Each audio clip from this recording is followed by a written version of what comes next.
ব্রাজিলের বেলিম শহরে অনুষ্ঠিত জাতিসংঘের জলবায়ু সম্মেলন COP30-তে হঠাৎ অগ্নিকাণ্ডের ঘটনায় বৃহস্পতিবার ২০ নভেম্বর পুরো সম্মেলন স্থলটিতে ব্যাপক আতঙ্ক ছড়িয়ে পড়ে। বিকেল নাগাদ সম্মেলনের একটি প্রদর্শনী প্যাভিলিয়নে আগুন দেখা দিলে দ্রুত ধুমায় এলাকা আচ্ছন্ন হয়ে যায় এবং নিরাপত্তা কর্মীরা সঙ্গে সঙ্গে হাজারো প্রতিনিধি কর্মকর্তাদের জরুরি ভিত্তিতে সরিয়ে নিতে বাধ্য হন। প্রাথমিক তদন্তে দেখা গেছে প্যাভিলিয়নের একটি অংশে বৈদ্যুতিক শর্ট সার্কিট কিংবা রান্নায় ব্যবহৃত মাইক্রো ওভেন থেকে আগুনের সূত্রপাত হতে পারে। অগ্নিকাণ্ডের তীব্রতা বাড়ার আগেই দমকল বাহিনী ঘটনাস্থলে পৌঁছে আগুন নিয়ন্ত্রণে আনতে সক্ষম হয়। বড় ধরনের কোনো হতাহতের ঘটনা ঘটেনি। ১৩ জন প্রতিনিধি ও কর্মী ধোঁয়ার কারণে শ্বাসকষ্টে আক্রান্ত হয়ে চিকিৎসা নিয়েছেন।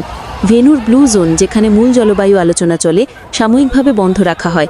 অগ্নিকাণ্ডের কারণে জলবায়ু তহবিল, দূষণ কমানো এবং জ্বালানি খাতে বড় পরিবর্তনের মতো গুরুত্বপূর্ণ বিষয় নিয়ে চলমান আলোচনা কয়েক ঘন্টার জন্য স্থগিত হয়ে যায়।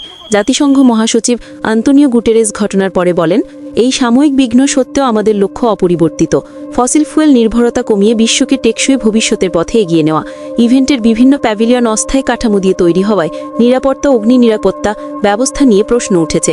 স্থানীয় প্রশাসন জানায়, বড় ইভেন্টে এই ধরনের দুর্ঘটনা অস্বাভাবিক নয়, তবে তদন্ত করে যথাযথ ব্যবস্থা নেওয়া হবে।